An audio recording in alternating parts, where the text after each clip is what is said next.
नमस्कार आप सभी को। D++ कैंडिडेट्स के लिए सेक्शन बी का मॉक टेस्ट आज दूसरा है। पिछला नहीं देखा तो देख लेना, लिंक आपको मिल जाएगा। इसके अलावा आज जो है मैं बिल्कुल शाम तक कोशिश करूँगी कि आपको 100 क्वेश्चन जो आपके हैं वो आपको मिल जाए। और बिल्कुल मैं बताऊँगा, आपका ये फ्री नहीं रहेगा, कुछ चार्ज रहेंगे मिनिमम, और वो आपको टेलीग्राम पर शेयर कर दिया जाएगा, या फिर नेक्स्ट डे अगर वीडियो होता है तो उसमें भी मैं लिंक दे दूँगी, तो आप ज़रूर वहाँ पर वेट कर सकते हैं। और वहाँ पर बिल्कुल जो भी क्वेश्चंस होंगे 100 क्वेश्चन, और मैं पूरी कोशिश करूँगी उनको हिंदी और इंग्लिश में दोनों में हो। और जितना अगर कुछ क्वेश्चन नहीं रह पाते हैं तो आप थोड़ा देख सकते हैं, क्योंकि कुछ एक चीज़ें होती हैं जिनको आप समझना होता है, या फिर ऑथेंटिक डेटा उसका इंग्लिश में ही होता है, तो वो आप ज़रूर चीज़ का ध्यान रखें। बाकी तो ऑलमोस्ट सभी के लिए हिंदी इंग्लिश दोनों का ही आपको क्वेश्चन मिल जाएंगे, ठीक है। और एग्ज़ाम से पहले आपको कोशिश है कि 300 क्वेश्चन तो बिल्कुल दिए जाएँ अच्छे से, जो कि आपका केवल और केवल सेक्शन बी से रिलेटेड हो। तो आज का जो टेस्ट है शुरू करते हैं, और आप अपना स्कोर जो है आप ज़रूर बताइएगा, और कोई भी फीडबैक है वो भी आप दे सकते हैं, ठीक है। तो पहला क्वेश्चन है, what is the job of a teacher. तो मैंने इंग्लिश में लिए हैं, थोड़ी समझ की कोशिश कीजिएगा ताकि आपका इंग्लिश का भी सेक्शन इसमें है।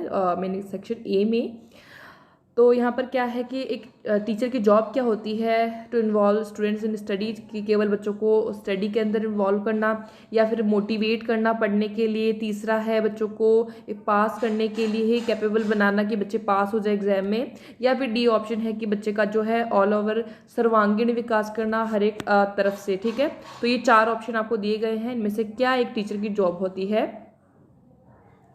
तो आपको बिल्कुल पता होना चाहिए कि टीचर की जॉब जो होती है वो होती है बच्चे का सर्वांगीण विकास करना हर एक तरफ से, ऑल ऑफ फ्रंट्स, ठीक है। तो यहाँ पर ऑप्शन होगा डी।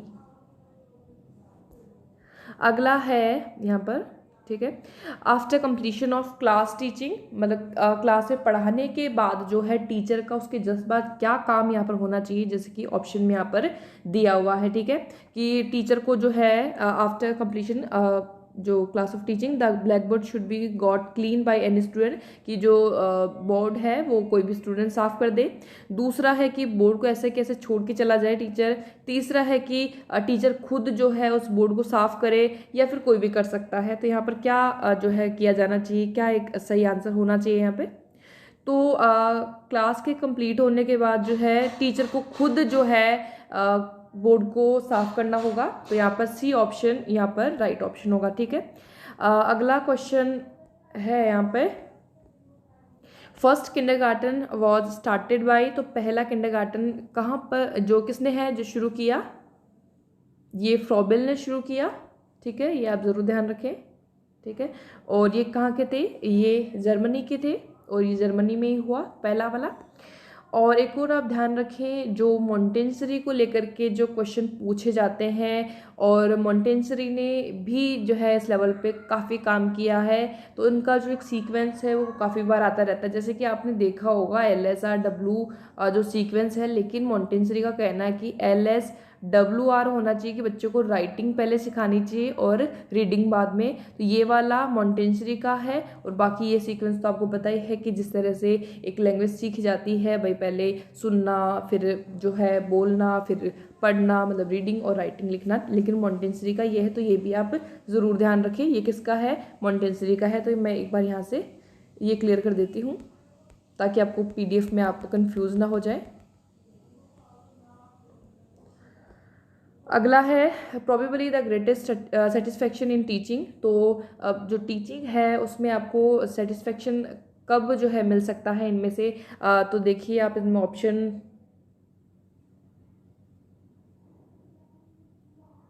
तो a sense of feeling of love for and bye children. तो ये क्या एक सेटिस्फेक्शन है एक एज अ टीचर क्या आपके लिए, या फिर as a sense of contribution of people's growth, की बच्चे की जो विकास की अगर हम बात करें। तीसरा है sense of service of society. तीसरा अगला है monetary reward and job security. तो यहाँ पर आप एलिमिनेट करके भी चले, तो इस तरह के जो ऑप्शन आते हैं आपको उनको एलिमिनेट कर दें। यहाँ पर एक टीचर की बात की गई है, तो आपको सोसाइटी पे बाद में जाना है, पहले एक चिल्ड्रन जो बच्चे होते हैं चाइल्ड से रिलेटेड पहले करना है, तो सोसाइटी को भी आप यहाँ पर कट कर सकते हैं। अब यहाँ पर आप कंफ्यूज हो सकते हैं कि आप एक लव की तरफ जाए या फिर कंट्रीब्यूशन उसकी ग्रोथ में करें। तो ये लव तो आपके अपने खुद के टीचर के अपने बच्चे से भी रिलेटेड हो सकता है, लेकिन यहाँ पर हम एक टीचर की बात करेंगे तो वहाँ पर क्या होगा, कंट्रीब्यूशन टू पीपल्स ग्रोथ। ठीक है।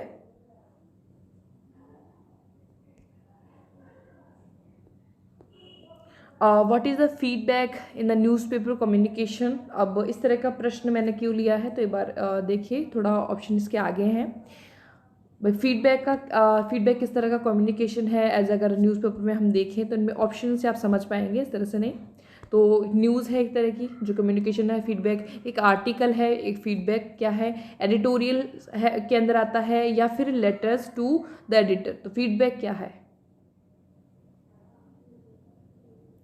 तो फीडबैक जो होता है वो क्या होता है कि आपको कोई आर्टिकल हो या फिर कोई वीडियो देख के आपने देखा हो, या फिर कोई भी रेसिपी अगर आपने पढ़ के चीज़ करी हो, तो आपने क्या फीडबैक उसके बाद दिया। इसका मतलब है कि एज अगर न्यूज़पेपर के सेंस पे देखें तो लेटर्स टू एडिटर, कि पहले कोई चीज़ आ गई, एडिटर ने वो चीज़ अपनी तरफ से पेश की, और उसके बाद जितने भी लोगों ने उसको पढ़ा देखा करा, उसके बाद उन लोगों का क्या उनकी प्रतिक्रिया रही, वो एक फीडबैक है। तो यहाँ पर रहेंगे लेटर्स टू द एडिटर। इस तरह की समझ भी आपकी होनी चाहिए, इस तरह के प्रश्न खूब आते रहते हैं DSSB में।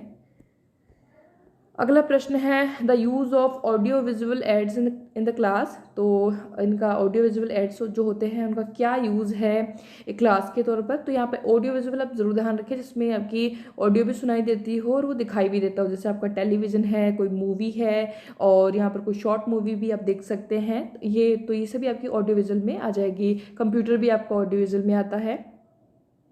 तो ऑप्शन आपके दिए गए हैं, is more useful for those students who are slow learners. तो बिल्कुल ये अच्छा ऑप्शन है, और यहाँ पर स्लो लर्नर्स के लिए काफ़ी हेल्पफुल होते हैं ऑडियो विजुअल। बट फिर भी आप नेक्स्ट ऑप्शन पे भी देखें, take the concentration of the students away from the main subject. उनको ध्यान ही उनका हटा दो जो मेन उनका पढ़ा रहे हैं उससे, तो वो आपका गलत हो जाएगा। तीसरा आपका decrease the curiosity of children, की बच्चे की जो जिज्ञासा है, क्यूरियोसिटी है कि सीखने की, वो डिक्रीज हो जाएगी। तो ये भी आपका गलत है।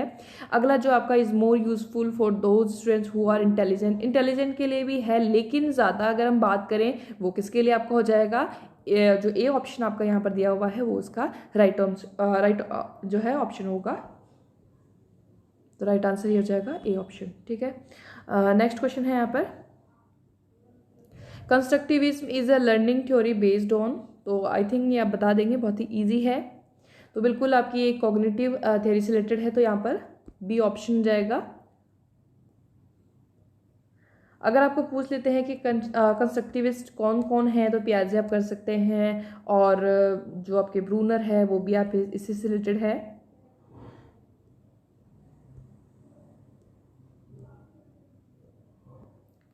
नेक्स्ट है बिहेवियरिज्म, और इसको कंस्ट्रक्टिव संरचनावाद कहेंगे, रचनावाद कह सकते हैं हिंदी में, और इसको संज्ञानवाद कहेंगे। बिहेवियरिज्म इज सेंटर्ड ऑन, तो व्यवहारवाद जो है उसका वो किस पर केंद्रित है, या केंद्रण क्या है उसका। तो व्यवहारवादियों से रिलेटेड आप सीधा आपका ध्यान जाता होगा जो पेवलोव है और आपका जो वाटसन है। इसके अलावा स्किनर की हम बात करें, ये सारे आपके किस में आएंगे, व्यवहारवादी हैं। और तो इनका ये किस पर केंद्रित है, transmission of knowledge from student to instructor. क्या एक बच्चे जो हैं वो अपना नॉलेज जो है इंस्ट्रक्टर को देते हैं, भाई बच्चे जो अपने टीचर को ही नॉलेज दे रहे हैं, क्या ये है। दूसरा है construction of knowledge by the student. तो ये वाला तो आपका कंस्ट्रक्शन ऑफ द नॉलेज तो किस में होता है, ये तो आपके कंस्ट्रक्टिव में होता है, ये आपका जो संरचनावाद है इसमें होता है। तो ये आपका तो ऑप्शन नहीं होगा, पहला भी नहीं होगा, दूसरा भी नहीं होगा। और तीसरा है transmission of knowledge from instructor to the student. तो इंस्ट्रक्टर कह सकते हैं, लेकिन अगर टीचर की अगर हम बात करें, थोड़ी सी लैंग्वेज चेंज कर दी गई है। तो यहाँ पर जो बिहेवियरिज्म है उसमें नॉलेज का ट्रांसफ़र होता है, या फिर जो होता है वो शिक्षक से बच्चे की तरफ होता है। तो यहाँ पर तीसरा ऑप्शन है वो एक राइट ऑप्शन है, या फिर राइट आंसर है। ठीक है, तो ये भी आप ध्यान रखें।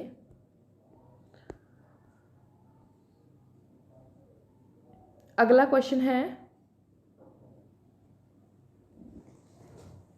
तो ये आपका है दूसरे वर्ष के अंत तक शिक्षक का जो शब्द भंडार है वो कितना हो जाता है?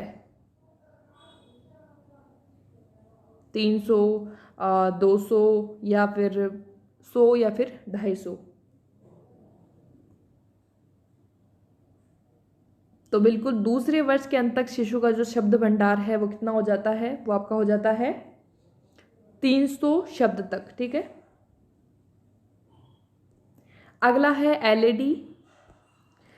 तो एलईडी की फुल फॉर्म आपको बतानी है और ये भी पता होना चाहिए कि एलईडी दिया किसने है या फिर ये टर्म किसने दी है।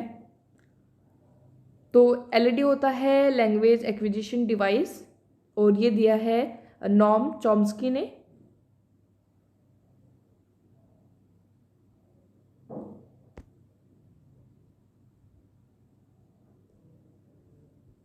तो ये कुछ एक प्रश्न जो कि हमने इस में डिस्कस किए हैं और आज बिल्कुल शाम तक आपको 100 क्वेश्चन मिल जाएंगे पीडीएफ में। बिल्कुल कोशिश है, हो सकता है थोड़ी रात तक आपको मिले और बिल्कुल पूरी कोशिश की जाएगी कि हिंदी इंग्लिश दोनों में ही आपको सभी जितने भी कैंडिडेट्स हैं, क्योंकि हिंदी में भी उतने ही हैं जितने भी कि इंग्लिश में है और बाकी समझ भी थोड़ी अच्छी होती है, दोनों में आपको मिल जाते हैं। तो ठीक है, तो ये चीज़ भी है बाकी। और अगर आपको कोई भी क्वेरी है इससे रिलेटेड कि आगे आपको किस तरह के वीडियोस चाहिए या फिर किस टॉपिक पर पहले चाहिए, तो वो भी आप मुझे कमेंट सेक्शन में बता सकते हैं। और बाकी मैं बिल्कुल बता दूं, काफ़ी सारे वीडियोस आपको यहाँ पर चैनल पर मैंने अपलोड किए हुए हैं, तो उनको आप ज़रूर देखें। ज़रूरी नहीं है कि आपके पुराने हो, लेकिन चीज़ें तो वही रहती है, तो उनको आप ज़रूर देखें। साथ में मैंने टेलीग्राम पर जो है काफ़ी सारे ऐसे इंपॉर्टेंट नोट्स कह सकते हैं या फिर कोई भी पर्टिकुलर ऑथेंटिक बुक के अंदर जो डेटा दिया हुआ है, भाई अब बच्चा इतने समय में इतने वर्ड्स बोल सकता है, इस तरह की चीज़ें, या फिर आपके फाइन मोटर स्किल से रिलेटेड जो भी है, ये सारी चीज़ें मैंने स्क्रीनशॉट लेकर के बहुत सारी जो है उसमें टेलीग्राम चैनल पर अपलोड कर रखी है, जो कि आज भी मैंने सेंड किया था कि उसमें आप जो चैनल होता है कोई भी, तो उसमें जो मीडिया फाइल्स होती है उनमें आप जाके देखिएगा और डाउनलोड करके एक बार आप ज़रूर रीड कर लीजिएगा। लगभग लैंग्वेज से रिलेटेड हर एक जितनी भी डेटा आपको मिल सकता है वो सारा शेयर किया हुआ है।